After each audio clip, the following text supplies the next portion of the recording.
You have the floor, and then we'll take some questions. Thank you. Well, thanks so much, Steph, and good afternoon, everyone. I've actually just come out of Darfur, so I've just reached Adre, where I'll be spending the night tonight, seeing our local teams here and judging how the response is going across the border. This is a crucial border crossing, but I've had a week inside Darfur, which is now the epicenter of human suffering in the world. My aims going in were firstly to understand and confront the perils that civilians that are facing every day in Darfur. Second, to break open genuine access, real access for our humanitarian colleagues to the communities who are hit the hardest. And thirdly, to demand an international response which is more vigorous and rooted in genuine humanity and courage, along the lines of the briefing I gave the Security Council a couple of weeks ago. And so in the course of the last week, I met leaders, frontline responders, and of course, most importantly, the people who are living through this crisis every day. And you can see on the various social media feeds clips of many of those discussions. The itinerary was, I started in Port Sudan, then went through the Adre crossing, via Janina, spent the night in Golo, courtesy of our friends at Save the Children, then on to Tawila for a couple of nights, where I was put up by our friends at the Norwegian Refugee Council, then back via a night, last night in Titi, and then back through Janina and through the Adre crossing, and I'll go on now to N'Djamena tomorrow. In Port Sudan, I met, of course, General Borhan. I also had a very useful meeting, a joint meeting with the foreign ministers of Egypt and Sudan. And there, the real focus was on getting unlimited access, unhindered access everywhere that we need it, and security for our convoys and our personnel. It's very clear to me, has been since my first week in the job when I visited Sudan and visited Darfur, that we need more UN boots on the ground. The UN is a ship that was not built to stay in the harbor. And this visit has been part of that big push to make sure we're mobilized closer to those we serve. Then, of course, Darfur was the kind of the core of the visit. It's an absolute horror show, as many of you have been reporting. El Fasher, based on the testimonies I heard from many survivors, is basically a crime scene right now. I was here this week as part of a sustained effort across the UN leadership, actually. So Amy Pope of the IOM, as you heard earlier this week, or at the end of last week, Carl Scow of the WFP were also here. And this is now part of a 5 to 6 week sustained push across several senior UN leaders to get in and surge that engagement in response to what we're hearing from El Fasher and more widely. Amazingly impressed as ever by the grit of our UN and NGO staff in Tawila on the front line. This is one of the most challenging environments that we work in, and they're doing extraordinary work. I went on from Tawila to even closer to Al Fasher, to Korma, where many of those who've escaped are currently based. And again, heard so many stories of misery and horror from people there. But that real desire that people have for the world to hear their stories, and I'll share a couple of those stories in a moment.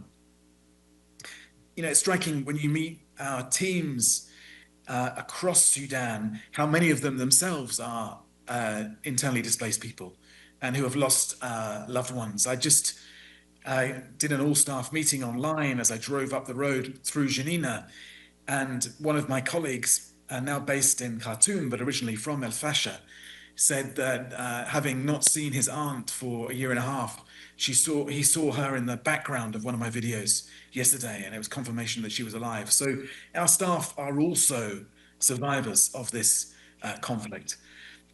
In Korma, as you may have seen, I also met with the RSF representatives. It was a tough discussion. I set out unequivocally that we will be expecting protection for civilians, that we will be insisting, not asking for accountability, and insisting, again, not asking for safe passage for civilians to get out and for our convoys and aid to get in. The deliberate attacks on civilians, and I heard so many stories of these, must stop, and we want those who commit these crimes to face justice. Of course, we're not just dealing with Darfur. We've also got to keep our eyes on the Kordofans. It's important we investigate the atrocities that have happened in Al Fasher, but also that we are working to prevent future atrocities. The needs, of course, are massive. Nearly 2 in every 3 people in Sudan needs aid right now. 11 months into the year, we're at 32% funded of the 4 billion that we need for 2025. And again, as I've described to you after previous visits, I'm seeing the impact, the huge impact, the brutal life and death choices we're making as a result of aid cuts. And just a reminder that all we're asking for to save 114 million lives is 1% of what the world is currently spending on arms and defense. Just to close, a few highlights of what I saw, some outcomes and some takeaways. 1/3 of the people arriving in Al Fasher are malnourished. 15% of children under the age of 5 are suffering the deadliest form of malnutrition.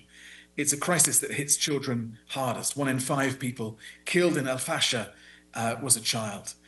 And I met so many kids who are carrying their younger siblings to safety, strangers picking up babies on the road when the parents of those children are killed. I met one woman in one of the clinics that we're supporting who had seen her own husband killed in front of her and had escaped, and her neighbor, and had escaped with the malnourished child of her neighbor, had to make that perilous walk to Tawila, going through so many checkpoints where people are being fleeced, they're having everything taken from them. En route, while she carried this malnourished baby, she had her leg broken by men on one of those checkpoints. And I think you can probably fill in the rest of that story. A horror show, absolute horror show. Countless stories like that. It's a sexual violence epidemic, as you know. And our healthcare partners are reporting that they're getting up to 250 people arriving daily with gunshot and torture wounds. I was very struck a couple of nights ago, wandering up to chat to a group of kids just outside where we were staying, and it was all smiles and it was all happy. And I noticed one of the kids was wearing an English football top, a Man City football top. And I just went to point at the logo on the top, and this kid recoiled away from me in terror. These kids have been through so much. Some of the outcomes, briefly, we have, I think, a pretty strong agreement from the authorities in Port Sudan and the RSF on full access and safe passage for our convoys to go in and for civilians to get out. Now, let's see what happens next. Let's see if they live up to those commitments they've made to me. But we will call out those blockages, as I told the Security Council just 2 weeks ago. When we're blocked, we will say so. We made progress on getting our teams into Al Fasher on UN terms. We're not going to be instrumentalized. As I say, this is a potential crime scene, and we've got to make sure we've got the right people going in and that the aid is genuinely neutral and impartial when it does go in. We have a surge of UN staff to Darfur. When I left, I had a meeting with 28 UN staff now based or in Tawila at the moment. That's a huge increase on what we've had even 3 months ago. And I've also been doing throughout this trip very close liaison. I've been in daily contact with Dr. Boulos at the White House and with the Quad more widely in other member states on the need for this massive diplomatic push. I think there is potentially a moment of opportunity here if the international community is ready to seize it. And we need the Security Council, we need member states to be much clearer on protection of civilians, on humanitarian access, on limiting these flows of arms which are doing such damage to civilians, and on ensuring we get accountability and investigations. I'll stop there, but just one final reflection, that's something I've learned on this trip. This has been physically the toughest mission I've done this week, and I've seen really close up how tough these access challenges really are. I wanted to get up that road to show that it could be done and show that we needed to get our convoys moving up that road, but it's a brutal 2 to 3 day journey. Along the way, another UN convoy that was following us, a UNICEF convoy, was caught up in an airstrike on a commercial vehicle, and colleagues were shaken up and injured in that. On the way back, we were caught up in a huge forest fire, which was a pretty dicey moment. One of our vehicles had a crash, and of course we're going through checkpoint after checkpoint after checkpoint, manned by these different military groups. I say manned. In many cases, these are not men on the checkpoints; they're kids. And that constant reminder of the dangers that our teams face and the risks we run. But as I say, we're going to get that blue flag flying as close as possible to the people we serve. And this mission, that was our number one objective. Thanks, Steph. Back to you. Thank you very much, Tom. Ibtisam, then Gabriel, then Deji. Hi, thank you for the briefing in the name of the UN Correspondent Association. My name is Ibtisam Azim, Al Arab Al Jadid News